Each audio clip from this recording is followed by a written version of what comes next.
Detroit down to Houston, and New York to LA, where there's pride in every American heart, and it's time we stand and say that I'm proud to be an American, where at least I know I'm free. And I won't forget the men who died, who gave that right to me. And I gladly stand up next to you and defend her still today. 'Cause there ain't no doubt I love this land. God bless the USA.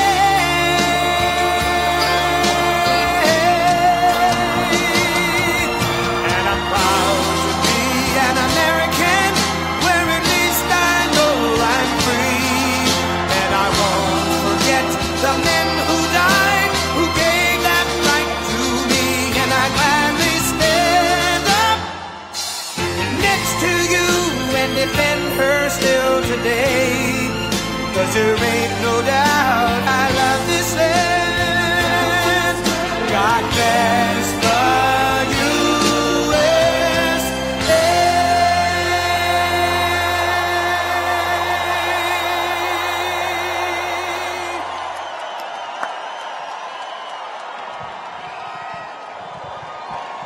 Wow.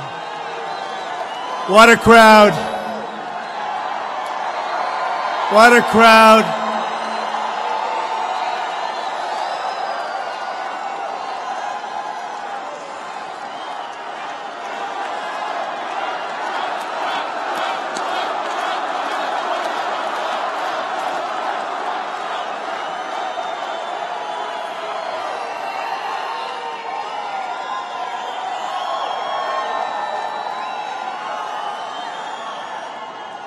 And just so you know, from the Secret Service, there aren't too many people outside protesting, okay? That I can tell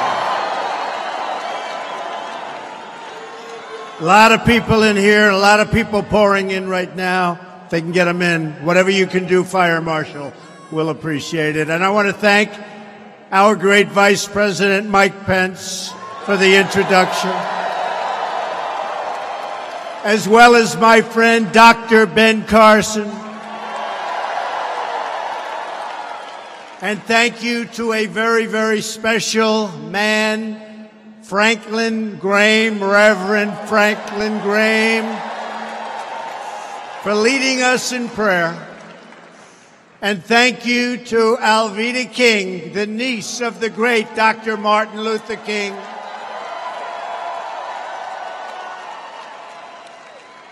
It really shows you that America is indeed a nation of faith. We know that.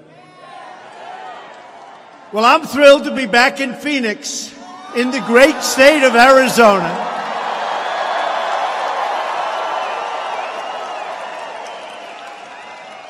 With so many thousands of hardworking American patriots. You know, I'd love if the cameras could show this crowd, because it is rather incredible.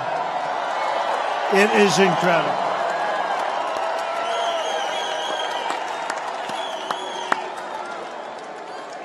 It is incredible. As everybody here remembers, this was the scene of my first rally speech, right? The crowds were so big, almost as big as tonight, that the people said right at the beginning, you know, there's something special happening here. And we went to center stage almost from day one in the debates. We love those debates. But we went to center stage and we never left, right? It's all of us. We did it together. You were there at the start. You've been there every single day since. And I will never forget. Believe me, Arizona, I will never forget. And I'm here tonight to send a message. We are fully and totally committed to fighting for our agenda, and we will not stop until the job is done.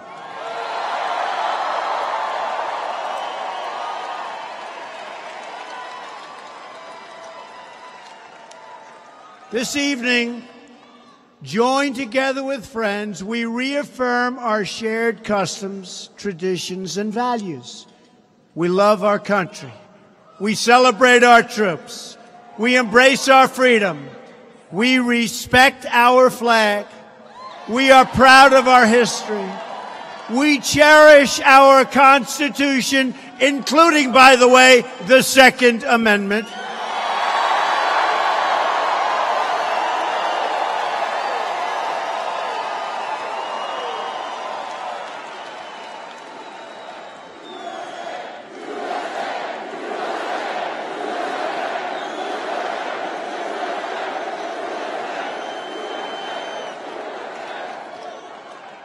We fully protect religious liberty.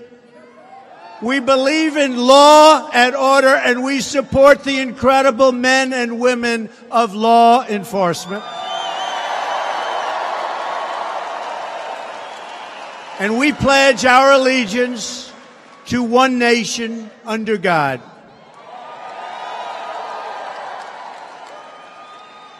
You always understood what Washington, D.C. did not. Our movement is a movement built on love. It's love for fellow citizens. It's love for struggling Americans who've been left behind, and love for every American child who deserves a chance to have all of their dreams come true. From the inner cities to the rural outposts, from the Sun Belt to the Rust Belt, from east to west and north to south, our movement is built on the conviction that every American from every background is entitled to a government that puts their needs first.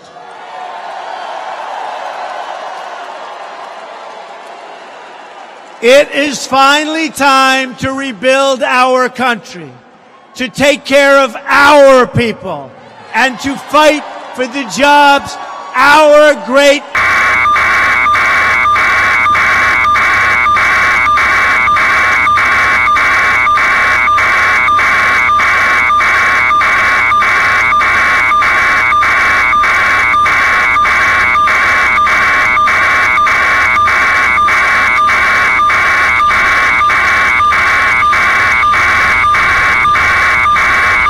amazing men and women. Remember, we used to talk about the forgotten men and women before the election?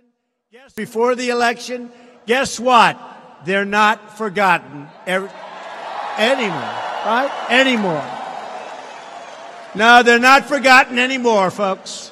In fact, they're trying to figure you out. They're saying, the obstructionists, how do we get them to vote for us? I don't think that's going to happen anytime soon. We believe that every American has the right to live with dignity. Respect for America demands respect for all of its people. Loyalty to our nation requires loyalty to each other. We all share the same home, the same dreams, and the same hopes for a better future. A wound inflicted upon one member of our community is a wound inflicted upon us all. You saw last night. Did anybody watch last night? Yeah.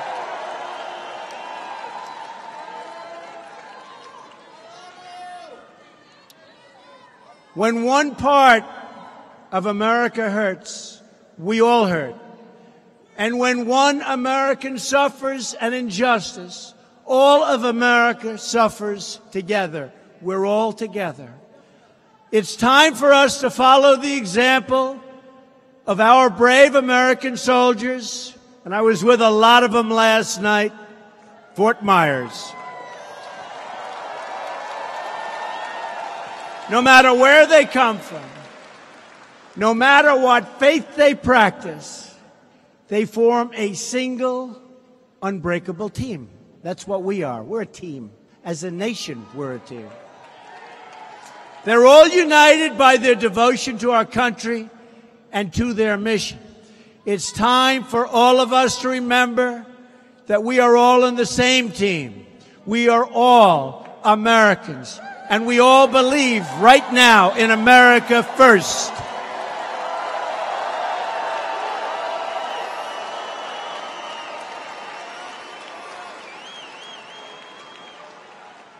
And it's happening, and it's happening fast. I see all those red hats and white hats. It's all happening very fast. It's called Make America Great Again. You see what's going on.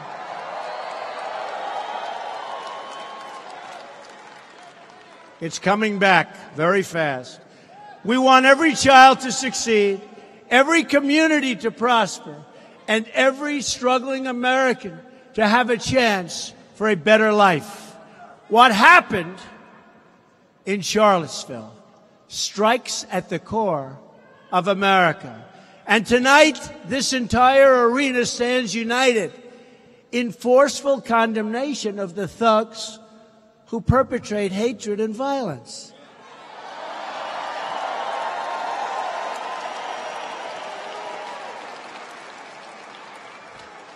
But the very dishonest media, those people right up there with all the cameras,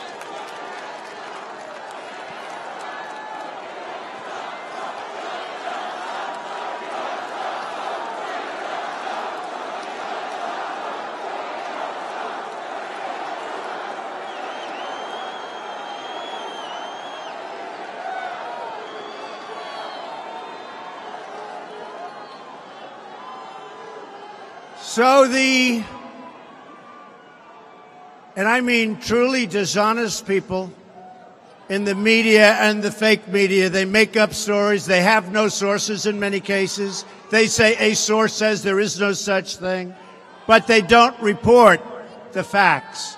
Just like they don't want to report that I spoke out forcefully against hatred, bigotry, and violence, and strongly condemned the neo-Nazis, the white supremacists, and the KKK.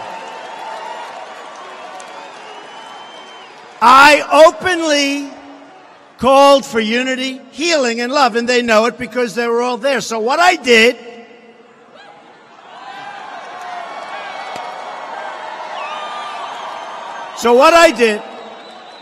is I thought I'd take just a second, and I'm really doing this more than anything else, because you know where my heart is, okay? I'm really doing this to show you how damn dishonest these people are.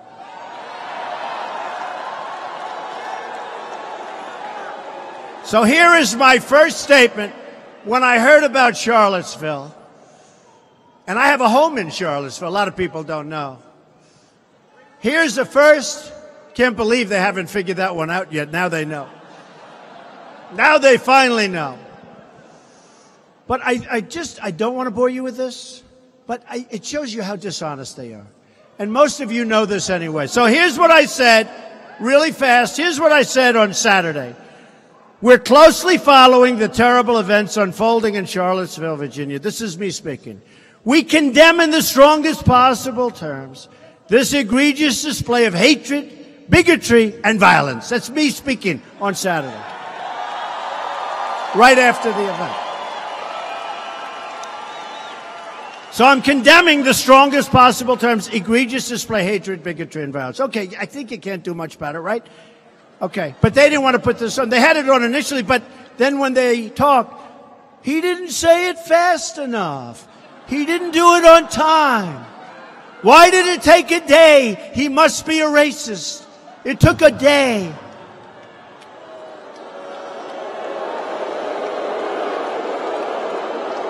Dishonest people. So here is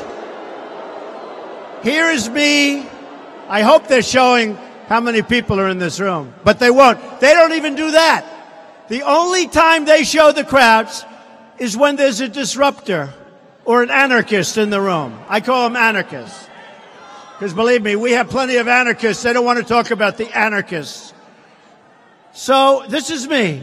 It has no place in America. I'm talking about hatred, bigotry, and violence. It has no place in America. What is vital now is a swift restoration of law and order and the protection of innocent lives. No citizen should ever fear for their safety, security in our society, and no child should ever be afraid to go outside and play or be with their parents and have a good time. This is me speaking.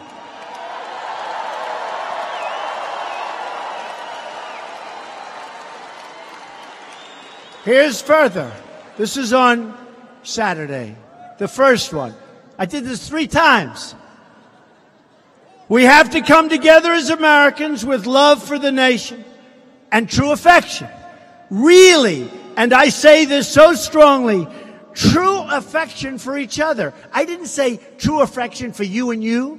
I said for each other, all of us, all of us, all of us. But they don't report it. They just let it go. Above all else, we must remember this truth. No matter our color, creed, religion, or political party, we are all Americans first. We love our country. We love our God. We love our flag.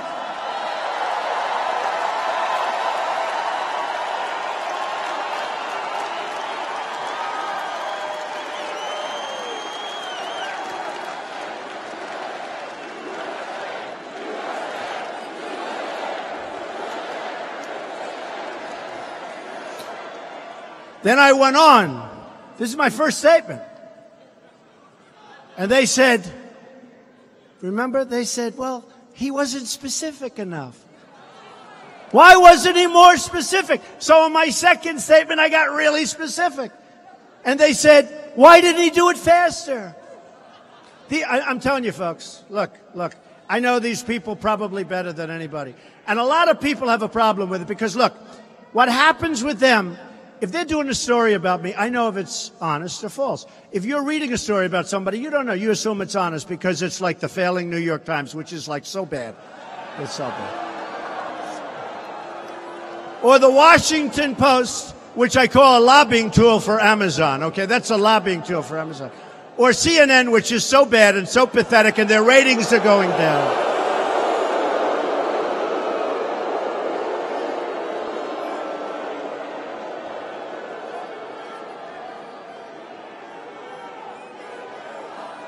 Right?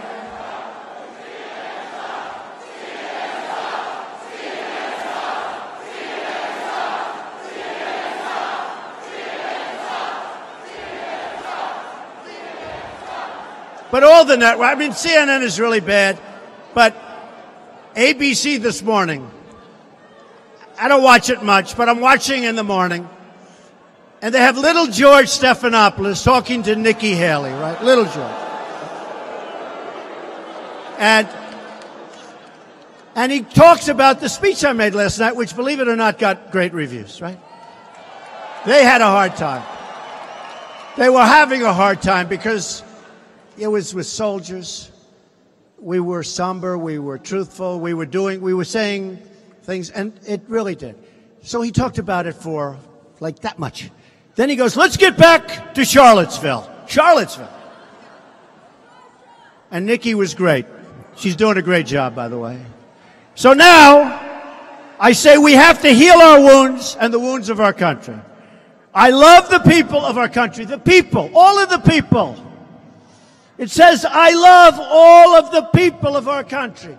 I didn't say I love you because you're black, or I love you because you're white, or I love you because you're from Japan, or you're from China, or you're from Kenya, or you're from Scotland or Sweden. I love all the people of our country.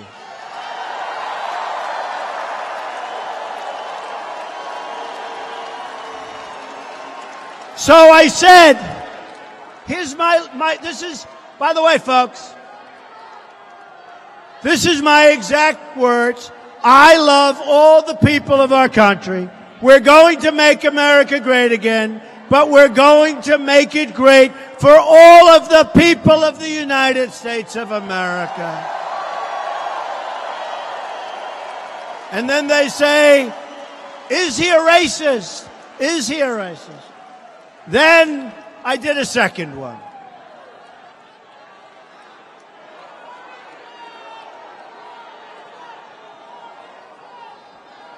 So then I did a second one. Don't bother, it's only a single voice and not a very powerful voice.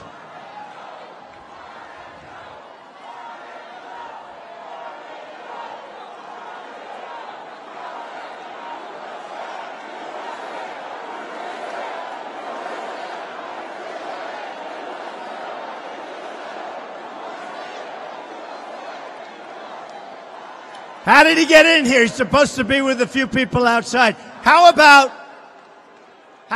all week they're talking about the massive crowds that are going to be outside? Where are they? Well, it's hot out.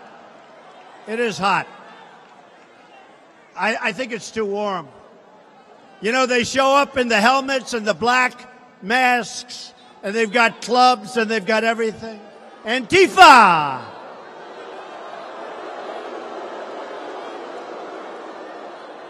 So on August the 14th, so that was it.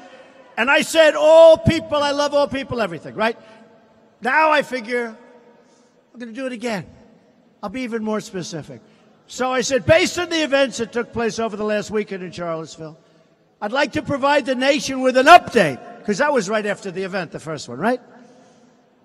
An update on ongoing federal response to the horrific attack and violence that was witnessed by everybody. To anyone who acted criminally in this weekend's racist violence, you will be held fully accountable. Justice will be delivered. That's what I said. Listen to that. I said that, but they don't show that. They don't show it. They'll take one thing like, seriously, he was late was the best thing. He was late. So I said, to anyone who acted criminally in this weekend's racist violence. Okay. Then I go, we must love each other, show affection for each other, and unite together in condemnation of hatred, bigotry, and violence. We must rediscover the bonds of love and loyalty that bring us together as Americans, right? Then I said, racism is evil. Did they report that I said that racism is evil? You know why? Because they are very dishonest people. So I said, racism is evil. Now, they only choose, like a half a sentence here or there, and then they just go on this long rampage, or they put on these real lightweights all around the table that nobody ever heard of, and they all say what a bad guy I am. But, do you ever see anything, and then you wonder why CNN is doing relatively poorly in the ratings? Because they're putting like 7 people, all negative on Trump, and they fired Jeffrey Lord. Poor Jeffrey. Jeffrey Lord. I guess he was getting a little bit fed up, and he was probably fighting back a little too hard. They said, we better get out of here. We get him out. And those who cause violence in its name are criminals and thugs, including the KKK, neo-Nazis, white supremacists, and other hate groups that are repugnant to everything we hold true as Americans. Now, let me ask you, can it be any better than that in all fairness? And I mentioned that, but to the best of my knowledge, when there was a big problem, Barack Obama never said it took place because of radical Islamic terrorists. He never said that, right? He doesn't have to say it. You know why? Because they have a double standard. Because the media is totally dishonest, and they have a double standard. You've never heard them say that. And in fact, if you use the term, you get criticized. But with me, they wanted me to say it. I said it. And I said it very clearly, but they refused to put it on. Those who spread violence in the name of bigotry strike the very core of America. These are my words. This was on Monday, August the 14th. So you had Saturday, you had Monday. I was going to do one of these every week, but you would never get it right. In times such as these, America has always shown its true character, responding to hate with love, division with unity, and violence with an unwavering resolve for justice. Then I finished. I said, we will defend and protect the sacred rights of all Americans. All is capitalized times 5. Not just you. And we will work together so that every citizen in this blessed land is free to follow their dreams and their hearts and to express the love and joy in their souls. Okay, now, I mean,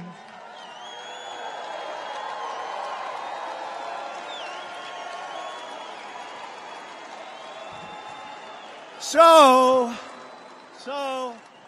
they were having a hard time with that one because I said everything. I hit them with neo-Nazi. I hit them with everything. I got the white supremacists, the neo-Nazi, I got them all in there. Let's see. Yeah, KKK, we have KKK. I got them all. So they're having a hard time. So what did they say? Right? It should have been sooner. He's a racist. It should have been sooner. Okay. So it should have been. So then, the last one, on Tuesday, I did another one. We condemn in the strongest possible terms this egregious display of hatred, bigotry, and violence. It has no place in America.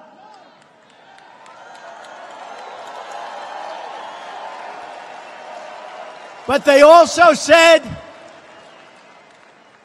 that he must be a racist because he never mentioned the driver of the car, who is a terrible person, drove the car, and he killed Heather. And it's a terrible thing. But they said I didn't mention. So these are my words. The driver of the car is a murderer. And what he did was a horrible, inexcusable thing. They said I didn't mention. And then they asked me, just to finish it, they asked me, what about race relations in the United States?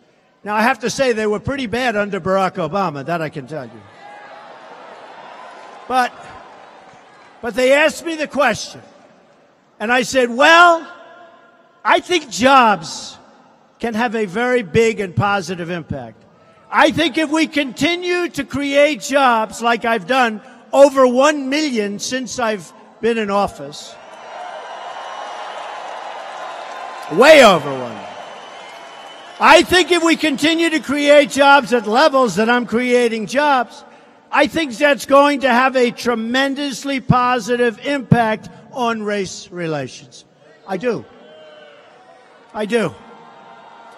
And the other thing, very important, I believe wages will start going up because we now have the lowest unemployment rate we've had in 17 years. So you're going to see wages go up, right? They haven't gone up for a long time. I believe wages now, because the economy is doing so well with respect to employment and unemployment, I believe wages will start to go up, and I think that will have a tremendously positive impact on race relations. Go on it, yeah.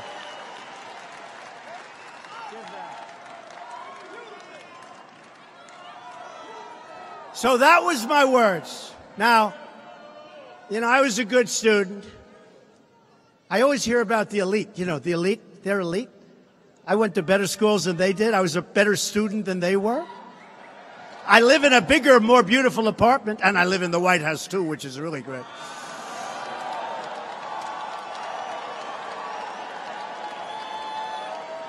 I think, you know what? I think we're the elites. They're not the elites. So the point is, and I didn't want to bore you because you understand where I'm coming from. You people understand. But the point is that those were three different. There were two statements and one news conference. The words were perfect. They only take out anything they can think of. And for the most part, all they do is complain. But they don't put on those words. And they don't put on me saying those words. The media can attack me. But where I draw the line is when they attack you, which is what they do. When they attack the decency of our supporters.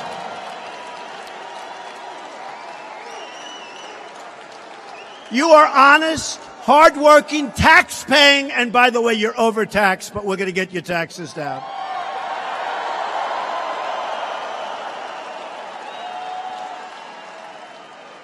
You're tax-paying Americans who love our nation, obey our laws, and care for our people. It's time to expose the crooked media deceptions and to challenge the media for their role in fomenting divisions. And yes, by the way,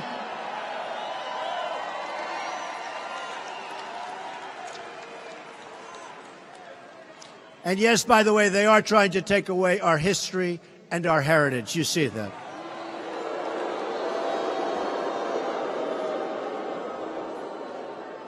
And I say it, and you know, we're all pros. We're all like, we have a certain sense. We're smart people. These are truly dishonest people. And not all of them. Not all of them. You have some very good reporters. You have some very fair journalists. But for the most part, honestly, these are really, really dishonest people. And they're bad people. And I really think they don't like our country. I really believe that. And I don't believe they're going to change, and that's why I do this. If they would change, I would never say it. The only people giving a platform to these hate groups is the media itself and the fake news.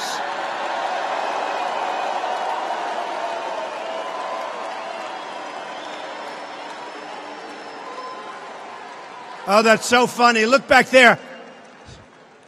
The live red lights, they're turning those suckers off fast, I'll tell you. They're turning those lights off fast.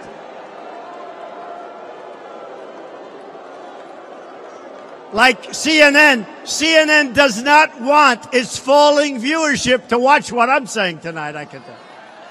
I mean, the advantage I have is that we do have a big voice. And, you know, they're always saying, like, Twitter or social media. If I didn't have social media, I wouldn't be able to get the word out. I probably wouldn't be standing here, right? I probably wouldn't be standing here right now. If I don't have social media, I probably would not be standing. And do you ever notice when I go on and I'll put, like, out a tweet or a couple of tweets, he's in a Twitter storm again. I don't do Twitter stuff. You know, you'll put on a little tweet, I'm going to be with the veterans today. They'll say, Donald Trump is in a Twitter storm. These are sick people. You know the thing I don't understand? You would think they'd want to make our country great again. And I honestly believe they don't. I honestly believe it. If you want to discover the source of the division in our country, look no further than the fake news and the crooked media, which would rather get ratings and clicks than tell the truth. I mean, the New York Times has written some stories. How about this? The New York Times essentially apologized after I won the election because their coverage was so bad.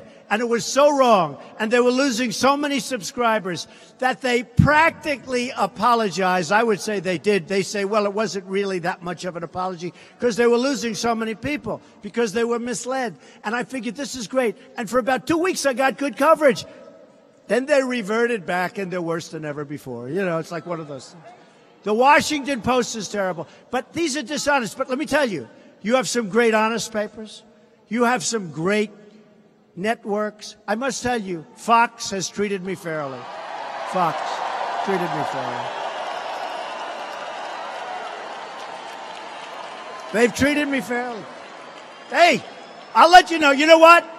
Someday they might not treat me fairly, and I'll tell you about it, okay? But they've treated me fairly. And I don't mean all good. I get plenty of bad on Fox, too. But at least it's within reason. And Hannity, how good is Hannity, he said. How good is Hannity? And he's a great guy, and he's an honest guy. And Fox and Friends in the morning is the best show, and it's the absolute most honest show. And it's the show I watch. Not only does, oh boy, those cameras are going off. Oh, wow. Why don't you just fold them up and take them home?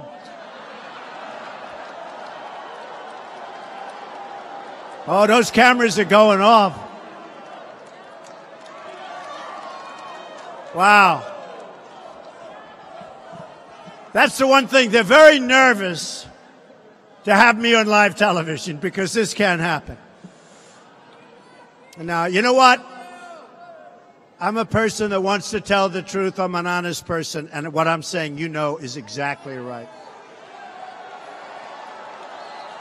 Not only does the media give a platform to hate groups, but the media turns a blind eye to the gang violence on our streets, the failures of our public school, the destruction of our wealth at the hands of the terrible, terrible trade deals made by politicians that should have never been allowed to be politicians.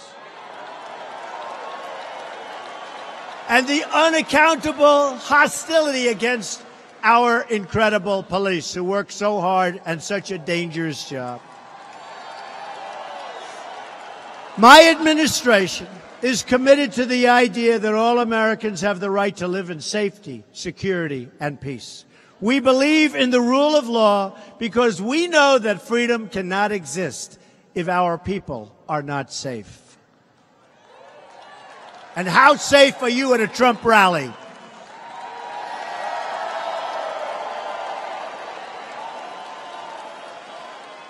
Remember at the beginning, remember when this already started? When this started at the beginning, they used to send in thugs.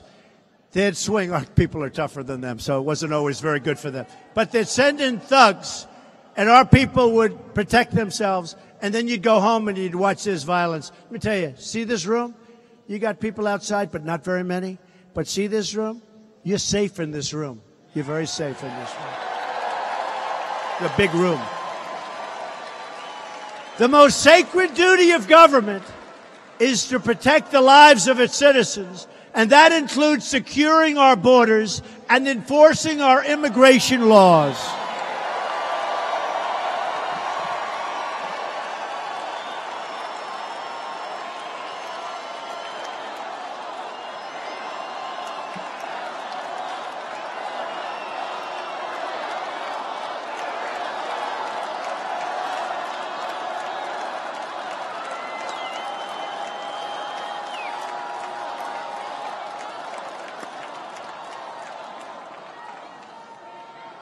By the way, I'm just curious. Do the people in this room like Sheriff Joe?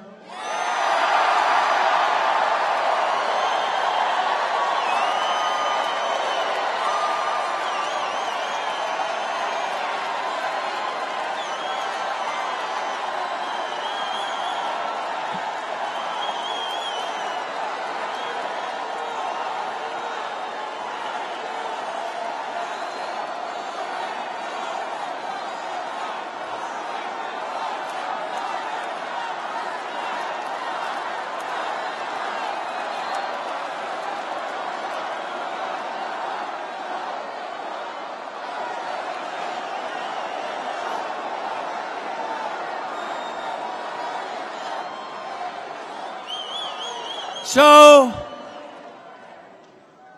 was Sheriff Joe convicted for doing his job? That's what.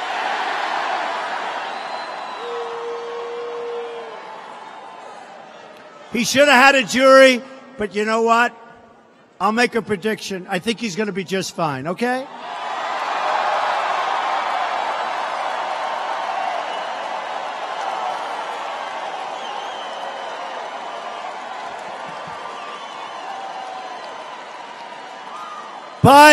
But I won't do it tonight because I don't want to cause any controversy. Is that okay?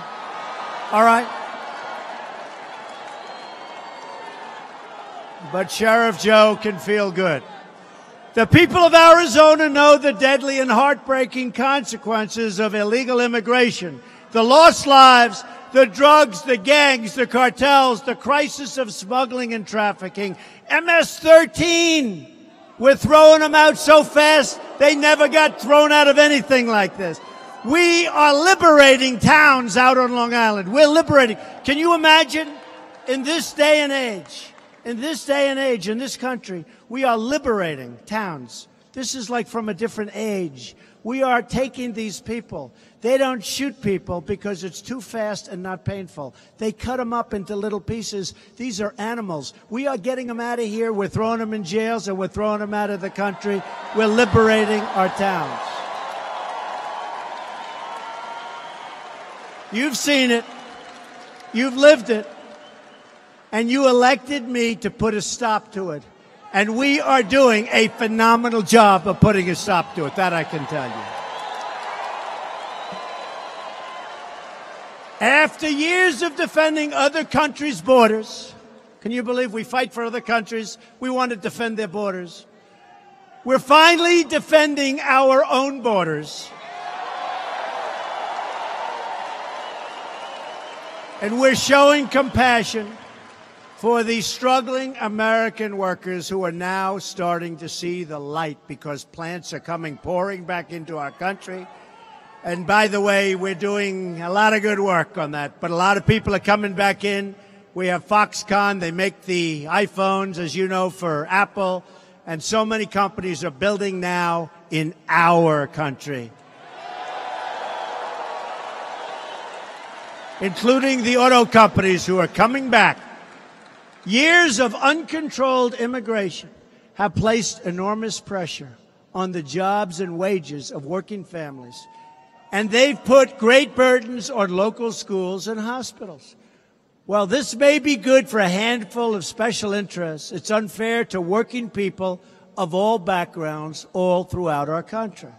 We want every American community to succeed, including our immigrant communities, but they can't do that if we don't control our borders.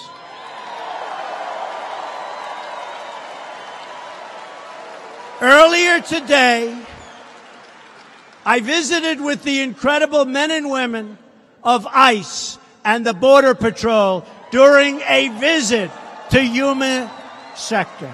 I was over at the Yuma sector. It was hot.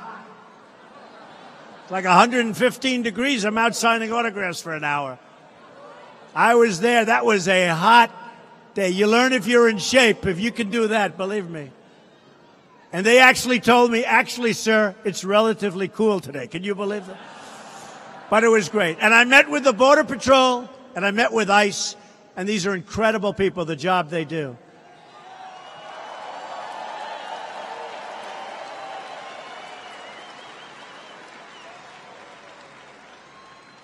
In fact, General Kelly, who was in charge of Homeland Security, where people coming in down 78 and almost 80%. He did so good, I made him my chief of staff, right? That made sense. John, where's John? Where is he? Where's General Kelly? Get him out here. He's great. He's doing a great job. But we did a lot before anything happened. We did a lot. We respect and cherish our ICE officers and our Border Patrol agents. And we respect and cherish our police officers and our firemen and all of our uniformed services. But during that visit, I heard firsthand from the frontline agents about the security threats they confront each and every day. And I pledged my continued resolve to them and all of you to keep our country safe.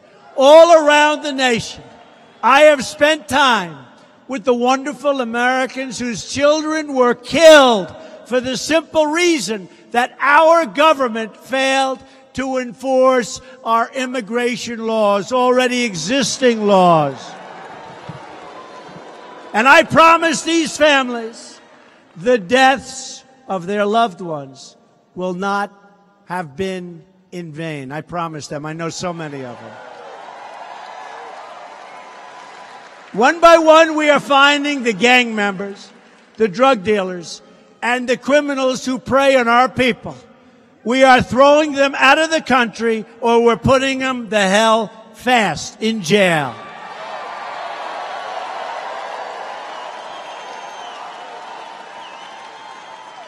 We are cracking down on the sanctuary cities that shield criminal aliens, finally.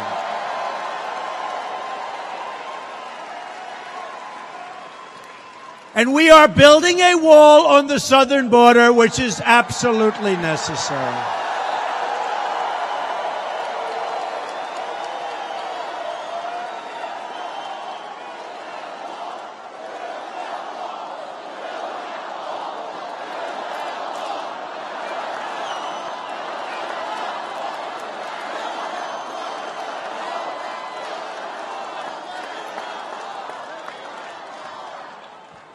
Build that wall.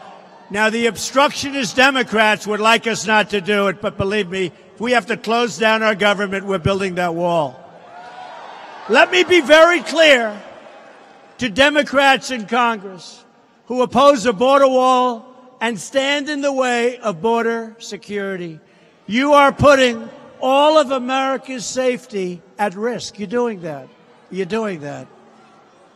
Again, the Border Patrol today, I said, how important is the wall to some of the folks? I met with a lot of them. And they looked at me, they said, it's vital. It's vital. It's so vital. And, you know, we have walls. I don't know if you know, we're already starting to fix a lot of the walls we already have because we don't have to rebuild them. And we want walls that you can see through in a sense. You want to see what's on the other side.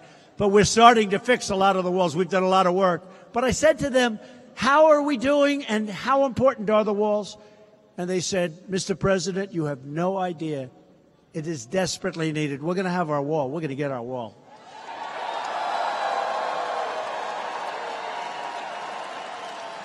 And that wall is also going to help us, very importantly, with the drug problem and the massive amounts of drugs that are pouring across the southern border. My administration will never back down in demanding immigration control. The American people voted for immigration control. That's one of the reasons I'm here. And that is what the American people deserve, and they're going to get it.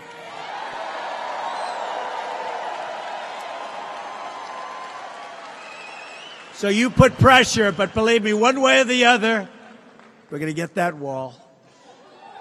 Immigration security is also a matter, remember this, of national security. That's why we're implementing tough new vetting and screening protocols to keep radical Islamic terrorists out of our country.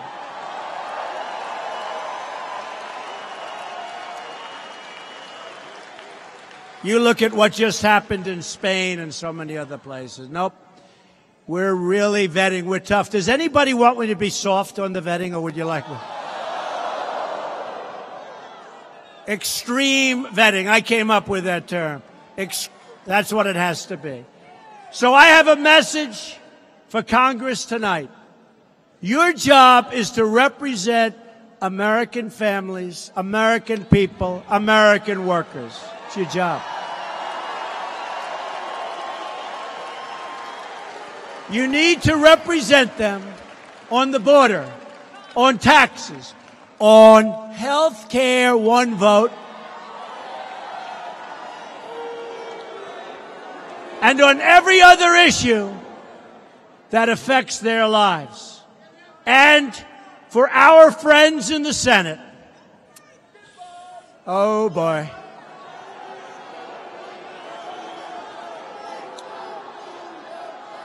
The Senate, remember this, look, the Senate, we have to get rid of what's called the filibuster rule. We have to. And if we don't, the Republicans will never get anything passed. You're wasting your time. We have to get rid of the filibuster rule. Right now, we need 60 votes, and we have 52 Republicans. That means that 8 Democrats are controlling all of this legislation. We have over 200 bills. And we have to speak to Mitch, and we have to speak to everybody. And I want to tell you, we have some great Republican senators. We really do. And they fought like hell to get that thing approved. They fought. They really did. They really fought. Now, even on health care, because of reconciliation, which you don't know, it doesn't matter, it's a trick, we needed 51 votes. But when you need 51 and you have 52, and we include the vice president, who always votes with us, he's the greatest. But you have no margin. But some of the best things in health care require 60 votes. So even when you say we're voting on health care, like across state lines, purchase across state lines, one of the most important things, I've been talking about it for 2 years during debates. It gives competition. Insurance companies come in, your prices go way down. Arizona is a disaster in terms of the price increase of your insurance, 116% increase. You got to get rid of the filibuster rule. You got to go to a majority. You got to go to 51 votes. And if they don't do that, they're just wasting time. All of the Democrats in Congress, that's the only thing they do well. They do one thing well. You know what it's called? They have no ideas. They have no policies. They obstruct. That's all they do. Their word is, we resist. They don't resist. They obstruct. It's all they're good at. It's all they're good at. That's all they do. On health care, they have 48 Democrats. We got no votes. We got no votes. And it would have been great health care. And by the way, would have been great health care for Arizona. Would have been great. So the Democrats have no ideas, no policy, no vision for the country, other than total socialism, and maybe, frankly, a step beyond socialism from what I'm seeing. Under their plan for America, your taxes will double or triple, your services will diminish, and your borders will be left wide open for everybody to come in and enjoy our country. Obamacare is a disaster. And think, we were just one vote away from victory after 7 years of everybody proclaiming repeal and replace. One vote away. One vote. One vote away.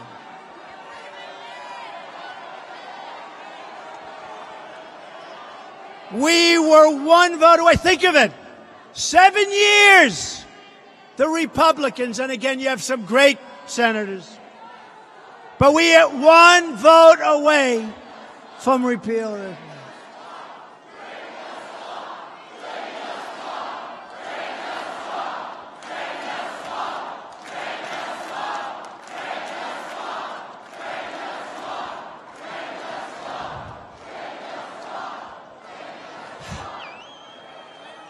But you know, they all said, Mr. President, your speech was so good last night. Please, Mr. President, don't mention any names.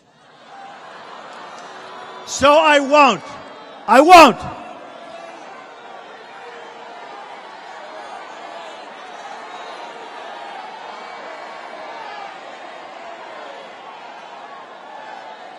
No, I won't vote. One vote away. I will not mention any names. Very presidential, isn't it? Very presidential. And nobody wants me to talk about your other senator who's weak on borders, weak on crime. So I won't talk about him. Nobody wants me to talk about him. Nobody knows who the hell he is. And now, see, I haven't mentioned any names, so now everybody's happy. But we are going to get rid of Obamacare. I will never stop. One vote! I will never stop. We're going to get rid of Obamacare.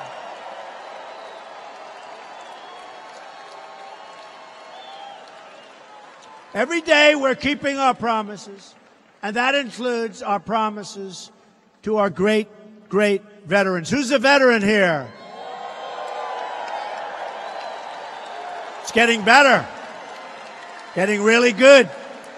Nobody's fixed it. Nobody's been able to do. And remember, I'm only here for less than 8 months. You know, when they talk about Obamacare, it was years. When they talk about Hillary Clinton, spent 8 years trying to get.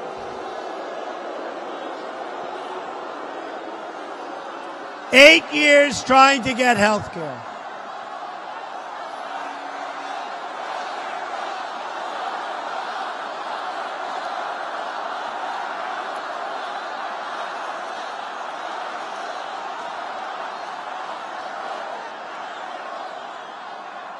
Well, it's obvious that we won the state of Arizona. Do you agree with that? It's pretty obvious. And we won it by a lot. And I hear we're winning it by even more right now.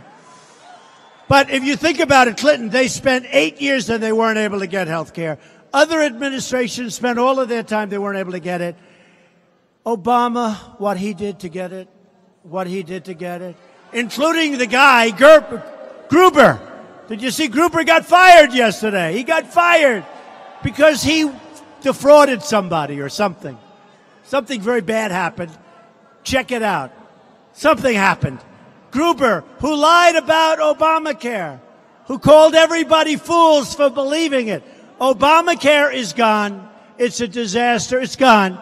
Premiums in other states are going up at numbers that are even higher than the state of Arizona. Insurance companies are fleeing, and it's gone. So I really believe that the Republicans, and maybe we'll get a couple of senators that think they're going to lose their race on the Democratic side, maybe. But we'll get it fixed. One vote. Speak to your senator, please. Speak to your senator.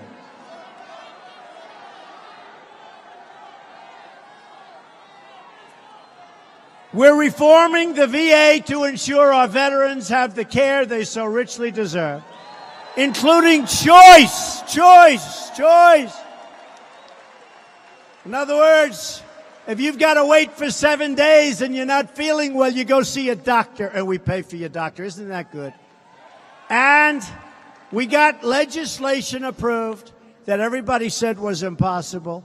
It's called VA accountability. If somebody treats our veterans badly, we can fire them. We say, you're fired, get out of here. Everybody said you couldn't get that. They've been trying to get that passed for 40 years. We got great legislation. You ever hear these liars back there where they say, but Trump hasn't gotten legislation? I think we've gotten more in a short period of time, in this 7 months. I think we've gotten more than anybody, including Harry Truman, who was number one. But they will tell you we got none. So we got VA accountability so that you can fire people that are treating our veterans badly or aren't doing their job. Isn't that correct?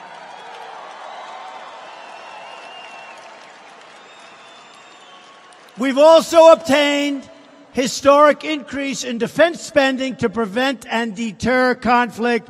We believe in peace through strength. We're building up our military like never before. Thousands and thousands of brave Americans have paid the ultimate price for our freedom. Now it's up to us to preserve and protect their legacy.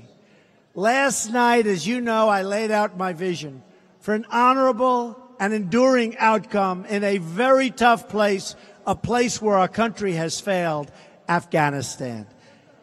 This is a place where terrorists are trained, where you have people that are not exactly United States fans. Can I say that? And I will tell you that what we're going to do with our incredible military, they're going to make unbelievable sacrifices, and they've already made in some cases, the ultimate sacrifice. But we're fighting for them. Our war fighters deserve the tools they need and the trust they've earned to fight and to win. Fight and to win.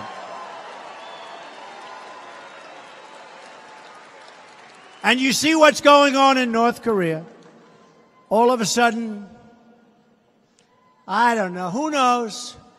But I can tell you what I said, that's not strong enough. Some people said it was too strong. It's not strong enough. But Kim Jong-un, I respect the fact that I believe he is starting to respect us. I respect that fact very much. Respect that fact. And maybe, probably not, but maybe something positive can come about. They won't tell you that. But maybe something positive can come about. Every American deserves a government that protects them, honors them, defends them, and fights for them. And by the way, speaking of that, you have 3 congressmen in the audience, and your governor who met me at the plane, and he's now inside, but he said, I want to spend my time outside on security. I said, I think that's a great idea, Governor. But not that many people showed up, so I don't think it should be much of a problem. But you have a hell of a governor, Governor Ducey. You have a great governor. And we have 3 congressmen, a friend of mine who has been so great to me, Trent Franks. Where's Congressman Franks? Where is he? Get over it.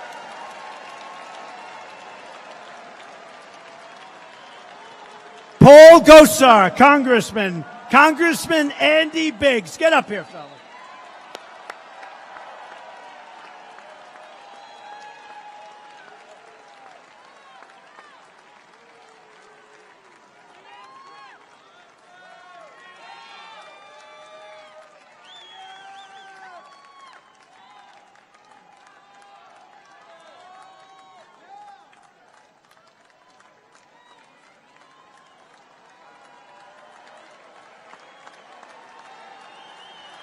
Thank you, fellas. Thank you, Congressman. Never let them go, folks. Never let them go. Don't ever lose them. Thank you, fellas.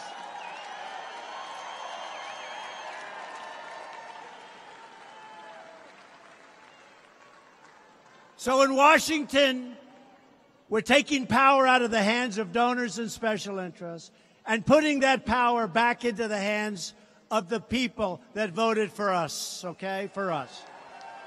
The same failed voices in Washington who oppose our movement are the same people who gave us one terrible trade deal after another, who gave us one foreign policy disaster after another, who sacrificed our sovereignty, our wealth, and our jobs.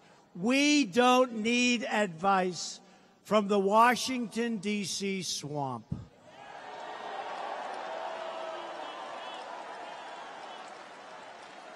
We need right now to drain the swamp. That's what's happening, too, believe me.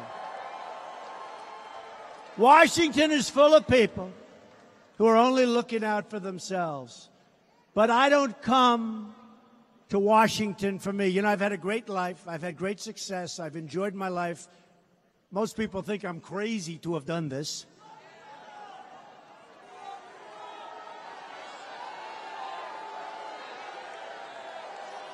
And I think they're right. But I enjoy it because we've made so much. I don't believe that any president has accomplished as much as this president in the first 6 or 7 months. I really don't believe it.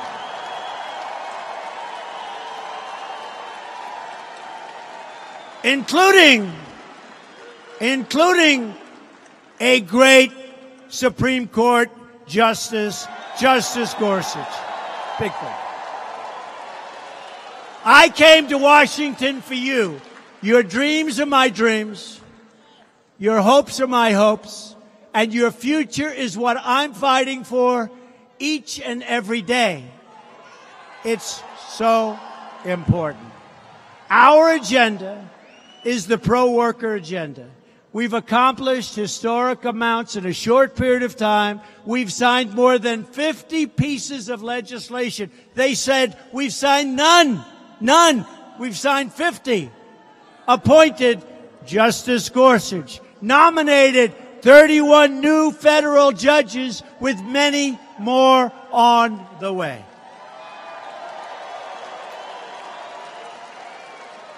So importantly, we have aggressively canceled job-killing regulations, and we're unleashing job-creating American energy like we've never unleashed before.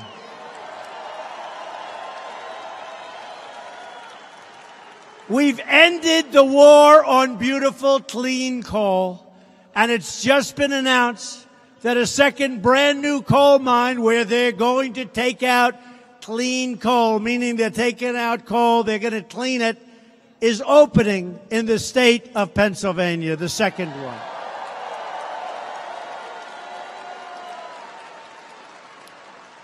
And the state of West Virginia, which was way behind and lagging, was now, in terms of GDP increase, second last quarter to the state of Texas. How about that? West Virginia.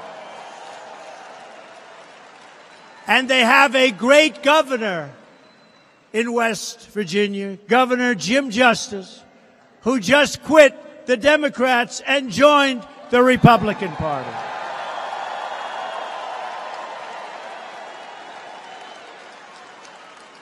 In the proud tradition of America's great leaders, from George Washington, please don't take his statue down, please. Please. Does anybody want George Washington's statue? No. Is that sad? Is that whole sad?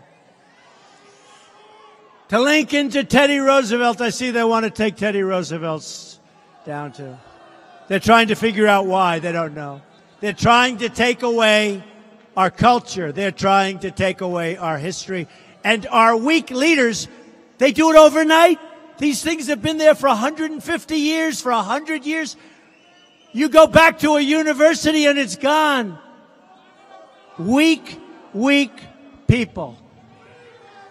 We are going to protect American industry. We are going to protect the American worker. No longer will we allow other countries to close our factories, steal our jobs, and drain our wealth. We are building our future with American hands, American labor, American iron, aluminum, and steel.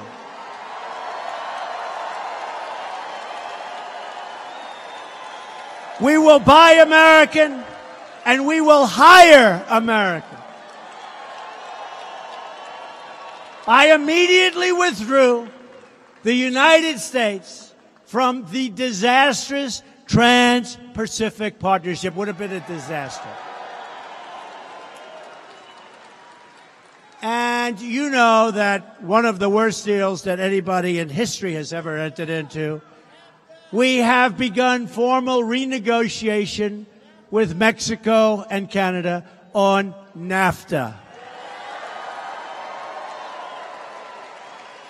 And I must be honest, and I've been talking about NAFTA for a long time, and I'm sorry it's taken 6 months, but we have to give notice. You have to see this. We have to give notice.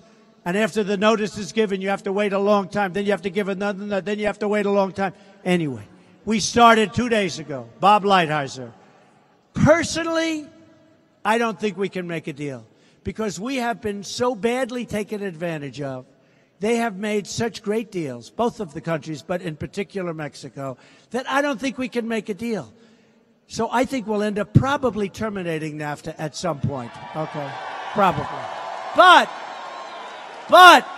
I told you from the first day, we will renegotiate NAFTA or we will terminate NAFTA. I personally don't think you can make a deal without a termination, but we're going to see what happens, okay? You're in good hands, I can tell you. We are unleashing American energy and I withdrew the United States from the job-killing Paris Climate Accord.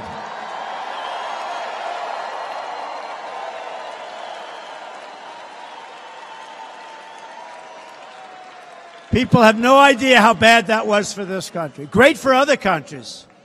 We were like the lapdog. Great for other countries. Our country was so behind.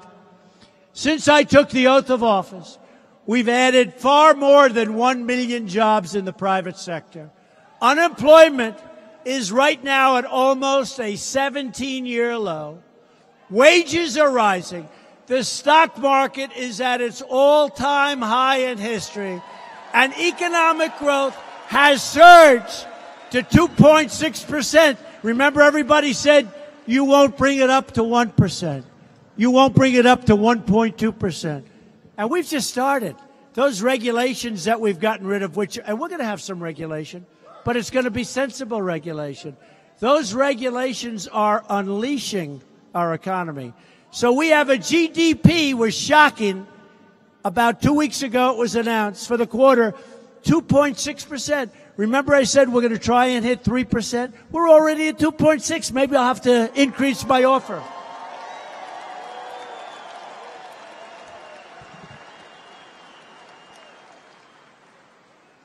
And so many of those people, you know, the Economic Council, when it got a little heat with the lies from the media, they sort of said, oh, we'll take a pass. Well, not all of them, but some of them did. But I remember the ones that did. But they'll say, we'll take. But people are now calling me. People that have been like, we'll take a pass. Don, can we get together for lunch? Let's do it privately instead of through a council. These people just don't get it. They are calling. And they're saying, how about getting together privately? They like it better. Why should they be on a council? You know, that's the way it is, folks. That's the way it is. To bring more jobs and industry to our shores, we are committed to passing the first major tax reform in over 30 years.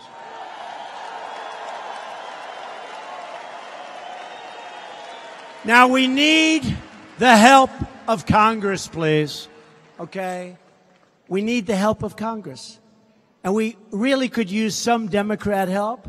We're giving you the biggest tax cut in the history of our country.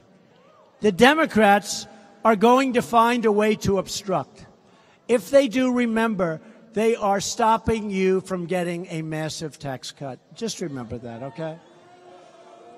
America's crushing business tax is a massive, self-inflicted economic wound. We have one of the highest business tax rates anywhere in the world, pushing jobs and wealth out of our country. That is why we are going to lower the tax on American business to bring back those companies, bring them back to America. We want more products stamped with the letters Made in the USA.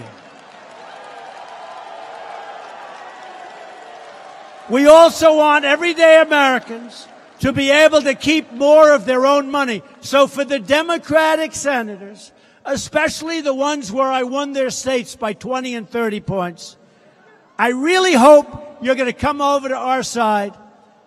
Because, again, when you have 52 Republicans, if you lose like 2, that's the end. You know what? As good as something is, it's hard to get 51 out of 52. So I hope some of the Democrats that are going to lose their election will come over and give everybody a big, beautiful tax cut, which is going to be great for the economy. It's time to pass a tax cut for the middle-class families. We will make America the best place in the world to hire, grow, and start a business again. We want to lift our people from welfare to work, from dependence to independence, and from poverty to prosperity. We're going to do an infrastructure bill. We will build gleaming new roads, bridges, highways, railways, waterways, all across our beautiful land. Our greatest creations, our most incredible buildings, our most beautiful works of art are just waiting to be brought to life. American hands will build this future. American energy will power this future.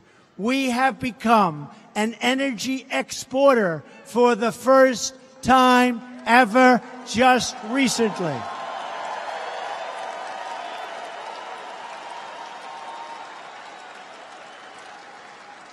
And American workers will bring this future to life. We are the nation that dug out the Panama Canal, won 2 world wars, put a man on the moon, and defeated communism.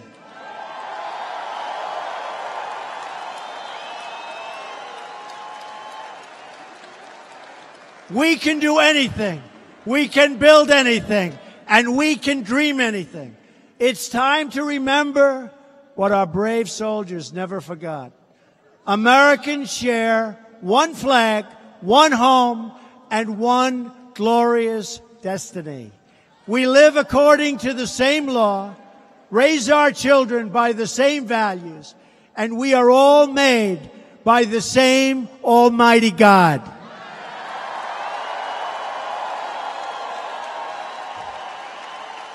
As long as we remember these truths, as long as we have enough strength and courage in our souls, then there is no challenge too great, no task too large, no dream beyond our reach.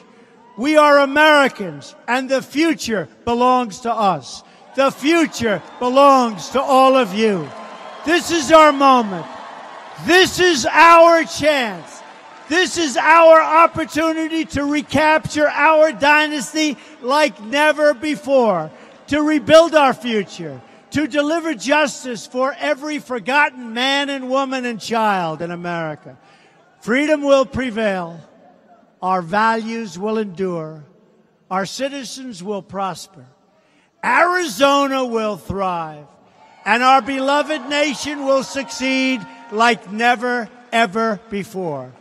So to Americans young and old, near and far, in cities small and large, we say these words again tonight. We will make America strong again. We will make America wealthy again. We will make America proud again. We will make America safe again. And we will make America great again. Thank you, Arizona. God bless you. Thank you. Thank you.